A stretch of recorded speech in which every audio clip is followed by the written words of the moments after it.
April 1 Panguni Uthiram பௌர்ணமி தினமாக இருக்கு.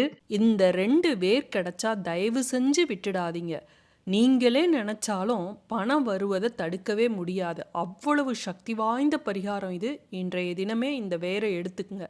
எப்போ உங்களுக்கு இந்த பதிவு கண்ணில் படுதோ அப்பயே இந்த வேரை எடுத்து வச்சுக்குங்க. சரி, இன்றைய தினம் பௌர்ணமி திதி எப்போ ஆரம்பிக்குது, எந்த நேரத்தில் இந்த பரிகாரத்தை செய்யணும் அப்படிங்கிறதெல்லாம் தெரிஞ்சுக்கலாம். ஏப்ரல் 1ஆம் தேதி பார்த்தீங்கன்னா பங்குனி உத்திரம். எப்பவுமே இந்த உத்திர நட்சத்திரமும் பௌர்ணமியும் சேர்ந்து பங்குனி மாசத்துல வரக்கூடிய நாளை முருகப்பெருமானுக்கு உகந்த ஒரு நாளாக பங்குனி உத்திரமாக நம்ம சொல்வோம். இந்த நாளை பால்குண பௌர்ணமி என்றும் இந்த பங்குனி மாசத்துல வரக்கூடிய பௌர்ணமியை சொல்லுவாங்க. இந்த பௌர்ணமி திதி எப்போ ஆரம்பிக்குது, எப்போ முடியுது அப்படிங்கிறத முதல்ல தெரிஞ்சுக்கலாம். 1ஆம் தேதி காலையில் 7:37க்கு பௌர்ணமி திதி ஆரம்பித்து 2ஆம் தேதி உங்களுக்கு காலையில் 7:57 வரையும் பௌர்ணமி திதி இருக்குது. அப்போ 1ஆம் தேதி முழுவதுமாக பௌர்ணமி திதி உங்களுக்கு இருக்குது. இரவு முழுவதும் பௌர்ணமி திதி இருக்குது. உத்திர நட்சத்திரம் பார்த்தீங்கன்னா மார்ச் 31ஆம் தேதியே ஆரம்பிச்சிடுது. சாயந்தரம் 3:57க்கு ஆரம்பித்து ஏப்ரல் 1ஆம் தேதி புதன்கிழமை ஈவினிங் வரையும் தான் இருக்குது. ஈவினிங் 4:37 வரையும் உத்திர நட்சத்திரம் இருக்குது. ஆனால் பௌர்ணமி திதி முழுவதுமாக இருக்குது. மாதமுமே பௌர்ணமி வந்தாலும் சில மாதங்களில் வரக்கூடிய பௌர்ணமிக்கு அதீத சக்தி வாய்ந்த பௌர்ணமியாக இருக்கும். இப்போ சித்ரா பௌர்ணமி சித்திரை மாதத்தில் வரக்கூடியது, தை மாதத்தில் வரக்கூடியது பார்த்திங்கன்னா தைப்பூசம், அந்த பூச நட்சத்திரத்தோட பௌர்ணமியோடு சேர்ந்து வரக்கூடிய நாள். இது மாதிரி சில மாதங்களில் வரக்கூடிய பௌர்ணமி அதீத சக்தி வாய்ந்தது. அதில் ஒன்று தான் இந்த பங்குனி உத்திரம். நான் ஏற்கனவே சொன்னேன், பால்குண பௌர்ணமி அப்படின்னு சொல்லுவாங்க. இன்றைய தினம் திருமண விரதம், மங்கள விரதம், கல்யாண விரதம் அப்படின்னு சொல்லக்கூடிய, அதாவது தெய்வ திருமணங்கள் நிறைய நடைபெற்ற நாள். இதை நம்ம தவற விடவே கூடாது. இந்த நாளில் திருமணம் ஆகாதவர்கள் இந்த நாளில் விரதம் இருந்தாங்கன்னா நிச்சயமாக அடுத்த பங்குனி உத்திரத்துக்குள்ள திருமணம் ஆகும்.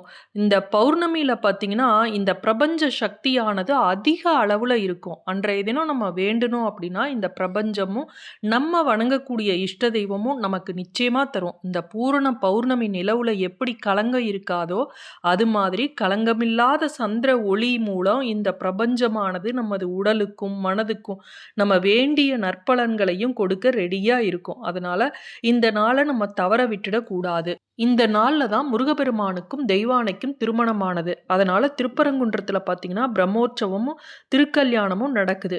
இந்த நாளில் முருகனை நினச்சி இந்த பரிகாரத்தை செய்யுங்க. இந்த பரிகாரத்தை நம்ம எப்போ செய்யலாம் அப்படின்னு பார்த்தீங்கன்னா பௌர்ணமி இருக்கக்கூடிய நேரத்தில் இரவு 8 to 9 வரக்கூடிய நேரத்தில் இந்த பரிகாரத்தை செய்யுங்க. இப்போ எப்படி செய்யறது அப்படிங்கிறத நம்ம பார்க்கலாம். இதற்கு குப்பமேனி வேர் தான் முக்கியமான வேர்.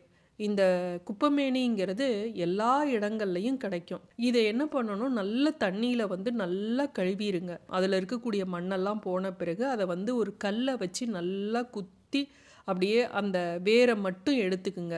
நீங்கள் இந்த செடியை பறிக்கும்போது மூலிகை சாபம் நசி நசி அப்படின்னு சொல்லிட்டு தான் பறிக்கணும். இதை பல பதிவுகளில் நீங்கள் கேட்டிருப்பீங்க. ஈவினிங் 5 மணிக்கு மேலே நீங்கள் இந்த செடியை பறிக்கக்கூடாது. நான் ஏற்கனவே சொன்ன மாதிரி இந்த செடியை பறிக்கும்போது மூலிகை சாபம் நசி நசின்னு சொல்லிட்டு செடிக்கிட்ட மன்னிப்பு கேட்டுவிட்டு என்னுடைய தேவைக்காக உன்னைய பறிச்சுக்கிறேன் நன்றி அப்படின்னு மனதார மன்னிப்பு கேட்டுவிட்டு அதற்கு பிறகு பறிச்சுட்டு வீட்டில் கழுவுனீங்க இல்லையா, அந்த வேரை தனியாக எடுத்துருவீங்க இல்லையா, அதற்கு பிறகு கல்லுப்பு மஞ்சள் இதை போட்டு அந்த தண்ணியில் இந்த வேர் பகுதியை மட்டும் போட்டு நல்லா அலசி எடுத்துட்டு அந்த வேரில் மஞ்சள் குங்குமம் கொஞ்சம் வைங்க. பிறகு ஒரு பித்தளை தட்டோ செம்பு தட்டோ எது இருக்கோ அதை எடுத்துக்குங்க. அதில் மஞ்சள் குங்குமம் வச்சுக்குங்க. அந்த தட்டில் அதில் நம்ம இந்த வேரை வச்சுக்கலாம். இப்போ இதோடு நம்ம சேர்க்க வேண்டிய ஒரு பொருள் மிளகு. இந்த மிளகு அப்படிங்கிறது தாந்திரீக பரிகாரங்களுக்கு உகந்தது. இந்த மிளகை வச்சு தான் நம்ம கந்தசஷ்டி நாளில் 6 நாட்களும் இந்த வெறும் மிளகை மட்டும் சாப்பிட்டுட்டு முருகனுக்காக நம்ம விரதம் இருப்போம். அது மட்டும் இல்லை, அம்மன் கோவிலில் இந்த மிளகும் உப்பும் கலந்து நம்ம பரிகாரமாக த கோவிலில் வந்து அந்த பலிபீடத்தில் வந்து நம்ம போடுவோம். இது மாதிரி இந்த மிளகு அப்படிங்கிறது பணவசியத்துக்காக, தாந்திரீக செயலுக்காக பயன்படுத்தக்கூடிய ஒரு பொருள். இந்த 6 மிளகையும் உங்கள் உள்ளங்கையில் வச்சு உங்களுடைய வேண்டுதல் என்னவோ அதை சொல்லி வேண்டிக்கிட்டு, உங்களுக்கு திருமணம் ஆகணும் அப்படின்னா, எனக்கு சீக்கிரம் திருமணம் ஆக வேண்டும். யார்கிட்டயாவது கொடுத்த காசு உங்களுக்கு திரும்ப வரணும் அப்படின்னா, எனக்கு சீக்கிரம் அவரோட பேரை சொல்லி அவரிடம் இருந்து பணம் திரும்ப வர வேண்டும் அப்படின்னு சொல்லி வேண்டிக்கிட்டு, முருகனோட மூல மந்திரம் ஓம் சௌம் சரவண பவ ஸ்ரீம் க்ரீம் க்ளீம் க்ளௌம் சௌம் நமக அப்படிங்கிற மந்திரத்தை உச்சரிங்க. இந்த மந்திரம் எனக்கு சொல்ல தெரியல அப்படின்னா ஓம் சரவண பவ அப்படின்னு சொன்னாலே போதும். ஆனால் முருகனோட மூல மந்திரத்துக்கு சக்தி அதிகம். அந்த மிளகை வந்து அந்த வேரோட சேர்த்து வைங்க. அதற்கு பிறகு இதில் வைக்கக்கூடிய ஒரு பொருள் என்ன அப்படின்னு பார்த்தீங்கன்னா பச்சரிசி. இந்த பச்சரிசி அப்படிங்கிறது மகாலட்சுமி வாசம் செய்யக்கூடிய பொருள். இன்றைய நாள் வந்து பௌர்ணமி. பௌர்ணமி அப்படின்னா சந்திர பகவானுக்குரிய நாள். சந்திரனுக்குரிய தானியம் என்ன அப்படின்னு பார்த்தீங்கன்னா பச்சரிசி. அந்தந்த நாளுக்குரிய அந்தந்த கிரகங்களுக்குரிய தானியங்களை நம்ம அந்தந்த நாளில் பயன்படுத்தும் போது அதனுடைய சக்தியானது நமக்கு கிடைக்கும். இப்போ இது கூட நம்ம சேர்க்க வேண்டிய ஒரு பொருள் கல்லுப்பு. நான் ஏற்கனவே சொன்னேன், கல்லுப்பும் மிளகும் சேரும்போது அதற்கு அளப்பரிய சக்தி இருக்குது. அதனால தான் அம்மன் கோவிலில் அதை வந்து நம்ம வைக்கிறோம். இப்போ இந்த கல்லுப்பு அப்படிங்கிறதும் மகாலட்சுமி வாசம் செய்யக்கூடிய ஒரு பொருள். இது திருஷ்டியை போக்கும், நல்ல பாசிட்டிவ் எனர்ஜியை நமக்கு ஈர்த்து கொடுக்கும். இப்போ இதோடு நம்ம சேர்க்க வேண்டிய ஒரு பொருள் வெட்டிவேர். இந்த வெட்டிவேர் வந்து ஈரப்பதம் இருக்கக்கூடிய இடங்கள்ல தான் கிடைக்கும். இது எல்லாருக்கும் கிடைக்காது.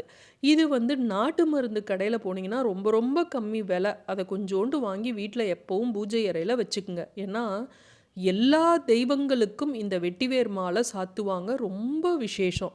மகாலட்சுமி வாசம் செய்யக்கூடிய ஒரு பொருள். தாந்திரீக பரிகாரங்களுக்கும் பண வசியத்திற்கும் பயன்படுத்தக்கூடிய ஒரு பொருள். அதனால் இதை வீட்டில் வந்து நம்ம வச்சுருக்கணும். இந்த வெட்டிவேர் வந்து நிறைய வேணும்னலாம் இல்லை. இதில் ஒரே ஒரு சின்ன துண்டு இருந்தாவே போதும். அதே போல தாங்க குப்பமேனி வேரை நீங்கள் முழுவதுமாக வைத்து நீங்கள் பூஜை செஞ்சுருந்தாலும் அதில் இருக்கக்கூடிய ஒரு சிறு துண்டு, ஒரு கீழ்ப்பகுதியில் ஒரு சிறு துண்டு இருந்தாலே போதும். இப்போ இது எல்லாம் சேர்த்து முருகன்கிட்ட வச்சு உங்களுடைய பிரார்த்தனையை சொல்லி இப்போ இதையெல்லாம் ஒரு துணியில் போட்டு கட்டிக்கிங்க. அது சிகப்பு துணியாகவோ மஞ்சள் துணியாகவோ அல்லது வெள்ளை துணியாகவோ இருக்கலாம். நீங்கள் ஏங்க அப்போ இந்த கலர் பயன்படுத்துகிறீங்க அப்படின்னா, நான் வீடியோவுக்கு பளிச்சுன்னு தெரிவதற்காக இதை வச்சுருக்கேன். இதை வந்து நீங்கள் கையில் வச்சுக்கிட்டு உங்களுடைய வேண்டுதலை சொல்லி திரும்பவும் முருகனோட மூல மந்திரம் சொல்லுங்க. சொல்ல தெரியாதவங்க ஓம் சரவண பவ அப்படின்னு சொல்லுங்க. இப்போ நீங்க இதை வந்து பூஜை அறையிலேயே முருகன் கிட்ட வச்சிருங்க. பிறகு நீங்க அடுத்த நாள் வந்து இதை வந்து பீரோவில் வைங்க. உங்களுடைய வேண்டுதல் நிறைவேறிடுச்சு அப்படின்னா இதை கால்படாத இடத்துல போட்டுடுங்க. உங்களுடைய வேண்டுதல் நிறைவேறல அப்படின்னா அடுத்த பௌர்ணமிக்கு திரும்பவும் மாற்றி வைங்க.